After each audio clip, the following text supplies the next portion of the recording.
In this video, we'll take a look at using actions. Actions, triggered by interactive elements in the graphical user interface, such as buttons, are events transmitted to the runtime system for interpretation. There are action views, which are in the graphical user interface, that can produce action events that will execute the code of the corresponding action handler. Let's take a look at what this means. In this example, we see an action view to add a new customer. It is represented both as a top menu option and as a button on the form. When the user triggers this action to occur, the action called CustAppend is passed to the correct handler, the handler in the current interactive dialog. Here it would be the CustAppend action in the menu dialog. The onAction statement can be used within interactive dialog statements menu, construct, input, input array, display array, and dialog to issue a series of instructions. The actions are automatically enabled and disabled based on the current interactive instruction. OnAction also has an in-field clause that can be used to allow you to trigger an action only when a field has focus. In these two examples here, you see an onAction print. Print is the name of the action, and onAction zoom, which is the name of the action that is going to be triggered if the customer city field has focus. Now, the name attribute is what binds actions to from the user interface and to the action handler in the code. So notice here in the DOM tree that the name of the action event, the action attribute for the event, is CustAppend. When the user triggers the CustAppend action by selecting one of the views or an accelerator key sequence to trigger that action, the appropriate code is executed. Here onAction CustAppend, and we're calling a function and moving the cursor to the next field, which is custName.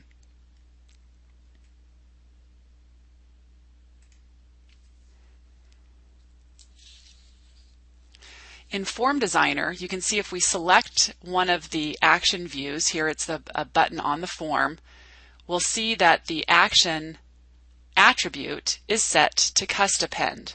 So when working with a form, you want to be sure that you bind the button or perhaps a top menu option or a toolbar option to the action code by using the correct action name.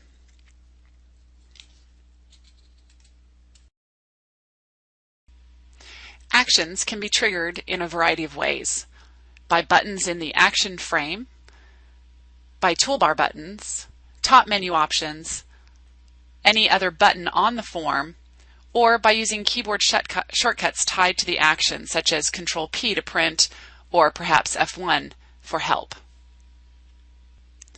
Some actions are predefined and implement a particular behavior automatically. For example, automatic actions such as accept, cancel, close, and insert are automatically created and handled by the runtime system. Special actions such as interrupt and dialog touched are actions with a special usage, and local actions such as edit copy and edit paste are handled on the front end only. Let's take a look at an example.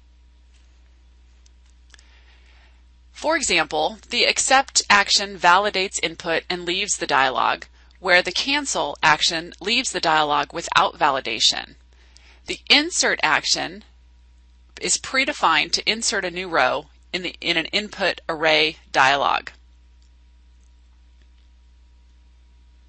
These predefined actions can be used straight away in your code without any particular programming involved.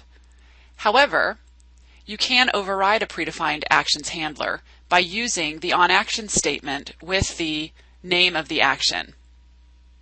So here, the action close, we are specifying to exit the menu and continue the program, which would be ending the menu and continuing on.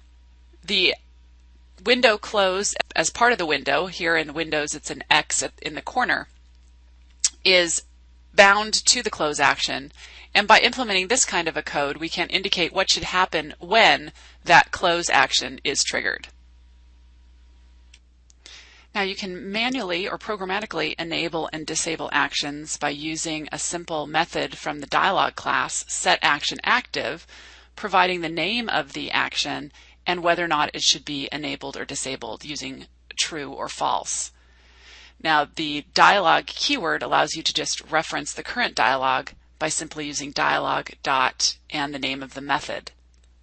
Now in a program, the actions themselves will be enabled and disabled by the running of the program and what interactive dialogue the user is in and what actions are available to the user at that time. However, it's very helpful to be able to set up various actions to perhaps disable them prior to the user entering an input, for example, and then maybe later on after they've completed some of the form, allowing that action to be enabled. So to programmatically enable and disable, you can simply call this method, setActionActive, and again provide the action name itself and either true or false or 1 or 0 as the value there. So in summary, actions are events that are transmitted to the runtime system for interpretation. Actions are triggered by action views in the graphical user interface, such as toolbar buttons, top menu options, and form buttons. The onAction statement in the code handles the action when triggered. Action views, or the representations on the form, are bound to action handlers with the name attribute.